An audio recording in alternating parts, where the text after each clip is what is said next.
Olá pessoal, eu sou o professor Diniz e hoje nós vamos aprender como medir o ganho ou beta do transistor utilizando o multímetro digital. Lembrando que o ganho ou beta nada mais é que a relação da corrente que passa no coletor dividida pela corrente na base. Mas o que isso significa na prática? Significa o seguinte: o ganho ele é um material intrínseco que vem com cada componente de cada código do transistor, né? Sendo que você tem transistores com ganho que varia de 5 a 10, outros que variam de 300 a 1000, por exemplo, né? E esse ganho é o fator que vai determinar o quanto a corrente de base multiplicada por ele vai originar com a corrente de coletor. Então, ou seja, você vai ter aqui uma corrente que vai entrar na sua base, e aí essa corrente na base, que é uma corrente pequenininha, vai ser multiplicada por esse ganho. Essa corrente de ganho vai originar na corrente de coletor. E aí o que vai acontecer? A corrente de coletor que está aqui, a gente tem o resultado dela, você vai passar por uma corrente de coletor aqui, e aí você vai ter a da base pequenininha, mais a do coletor, originando na corrente do emissor. Perfeito? Bom, agora vamos chegar em conversa e vamos direto na prática.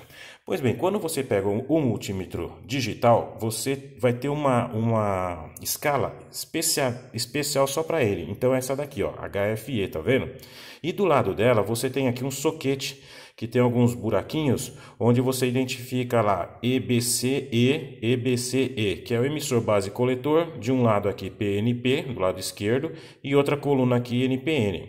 Pois bem, como é que a gente vai utilizar essa escala? Você colocou na escala de HFE, como eu tinha dito. Aí você vai pegar um transistor que você já sabe que ele, por exemplo, é NPN, e você vai inserir nessa coluna aqui, na coluna da direita, certo?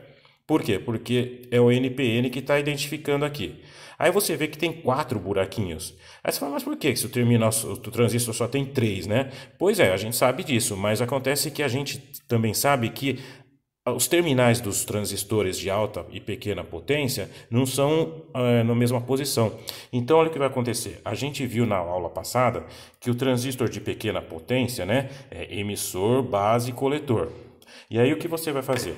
Você vai pegar o transistor NPN, que eu sei que vou colocar no buraquinho que está escrito aqui emissor, base e coletor. Então ele vai entrar aqui, ó. Certo? Aí o que você faz? Eu aconselho, quando você inserir o transistor no soquete, você fica segurando com a mão, porque ele geralmente dá mau contato. Então olha só, eu estou medindo aqui, ó, eu estou segurando ele e está dando 329. 329 o quê? 329 apenas. Porque lembrando que o beta ou ganho, ele não tem unidade, tá? Porque é corrente dividido por corrente, então a unidade não existe, é adimensional. E aqui você tem o transistor, né? Que é o que eu peguei aqui, que ele tem um ganho de 330. Aí você fala assim, ah, professor, mas aí sabendo que ele é NPN, tudo bem. E agora o que acontece se eu não souber e colocar no buraquinho errado? Bom, olha o que vai acontecer. Se você pensa que vai queimar alguma coisa, vamos ver o que acontece aqui, ó. Então a gente coloca aqui, ó, tá vendo? Eu estou colocando agora o mesmo transistor, só que na coluna do PNP, vou apertar ele aqui, ó, e ele vai dar zero. Ele não queima, certo? Ele simplesmente vai dar zero, ou pode dar um valor escrito 1, que significa infinito. Então, eu estou colocando de novo agora no NPN e você vai ver que ele volta a dar os 330 praticamente que a gente tinha visto antes, tá certo? Então, não tem problema nenhum, ele não vai queimar. Agora, olha só que interessante. Por que ficou esse outro orifício aqui sobrando? Porque agora, se você for pegar um outro transistor, que é o de média potência, olhando a chapinha para frente, você tem base, coletor, emissor. Então, olha só, eu também sei que ele também é NPN. Então, olha o que vai acontecer, ó. Tá vendo? Onde é a chapinha, começa o primeiro aqui é base. Então, eu vou colocar aqui, ó, no segundo buraquinho, coletor e emissor. Então, o que vai acontecer? Eu acabo utilizando o último orifício que no começo a gente não viu. E aí você vai ver, olha o ganho que bacana, 140, certo? Isso também reforça a tese de que quanto maior for a potência do transistor, menor é o ganho dele. Então você vê que o transistor de pequena potência que a gente mediu deu 330. Esse já é de média potência, o ganho dele é menor. certo? E isso a gente já explicou outras vezes, né? Por causa daquela história. Imagina que você tem aí um transistor de alta potência, que a corrente na base dele não é tão pequenininha assim. Vamos supor que seja aí meio ampere.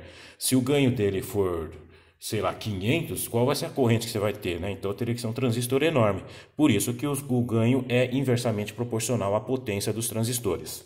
Certo, então, pessoal? Então é desse jeito que você mede o transistor, né? E se você, por algum motivo, colocar de tudo quanto é jeito e ele não está dando valor nenhum, então a gente conclui também que o transistor está queimado. Tudo bem então, pessoal? Então espero que vocês tenham gostado e até uma próxima!